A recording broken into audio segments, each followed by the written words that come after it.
Hammock, hint. As strong as the hammock is, and it seems to be able to hold my weight, I'm about 110 kilos-ish. It seems to have no hassle holding my weight, and that's when it's at a dodgy angle. I had one end at about 1.5 meters, which is what you're supposed to.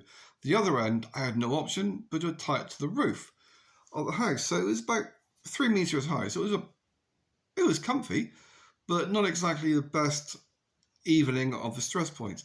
But it could handle my weight without any issues. It should be able to handle between 2 and 2.5 kilos, so a quarter ton. But it is still a thin material. If you've got a jagged nail on your finger, that could open it. That is how thin the material is. Yeah, it's very strong at holding the things in a certain way. But if you've got anything scratchy on your jeans, if you've got a belt buckle or one of these snap-on things, even a jagged nail, that could pick some of the waft from the weave in the hammock, and it could open it. It is something to be concerned about. It is extremely lightweight. I mean, very, very lightweight. But that's a drawback.